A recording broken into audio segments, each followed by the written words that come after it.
Hey, my name is Navin and I'm an international ambassador here at the University of York. Today I'm going to be speaking a little bit about the different revision techniques that you can use to help enhance your study sessions before your exams. Be organized, and the best way to be organized is to make a timetable. I've said this in my previous video on how to cope with examinations, but making a timetable really helps you know exactly what you need to do at what time. So I highly recommend the first thing you should ever do is to make a timetable of your different study sessions. There's something that worked personally really good for me was setting a timer. You see, I would procrastinate a lot. I mean, a lot of people procrastinate.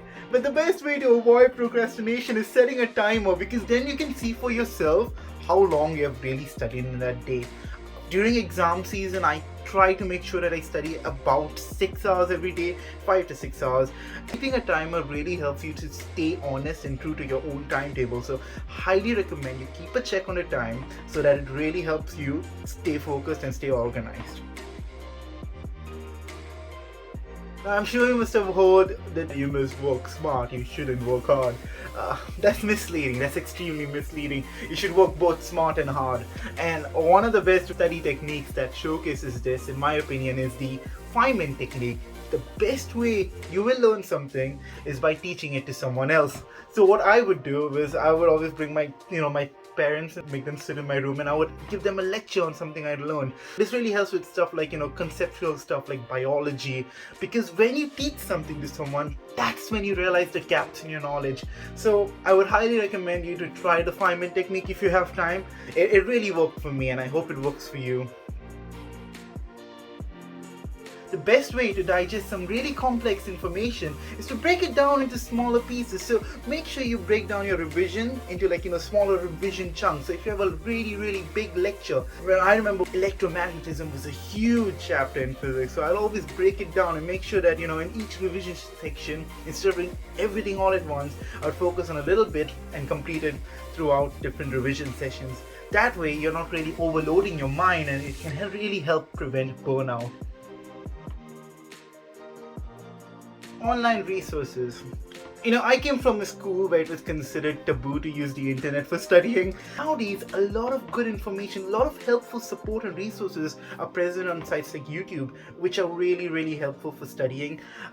Especially if you don't really, you might miss class, or you don't really understand what your teacher is teaching you. You have a really powerful resource, the internet, where stuff is explained very streamlinedly and clearly. I remember I didn't quite understand certain topics, a lot of topics in physics actually, and using the internet really helped me to solidify those concepts, and it gave me a lot of practice. I would highly recommend going on YouTube and checking for any support material if you ever need. But I would like to give a shout out to a channel called Physics Father for Physics. That really helped me understand a lot of topics about physics. So if you ever need any doubts and stuff like that, make sure you use the internet. If you're going to take away one thing from this video, I would highly recommend it to be this point. Please get a hold of past papers. Practice the past papers. You may go through a lot of textbooks and stuff like that, but if you don't do the past papers, you won't get an idea of what's really going to come for your exam. And solving past papers and pretending like, okay, this is the exam environment, it really helps, because it gives you a really good gauge on what you can expect for examination. So I highly recommend doing past papers. I get very stuck with not being able to actually get things done if I don't have a strict schedule, so I personally use timetables. I look at past papers. Flashcards are pretty useful for me. They get me through a lot of my exams, so I'd recommend that you guys use them as well. Alright, so we have come to the end of the video. I hope this helps you. I hope these techniques are useful to you all. These were really helpful to me when I was studying.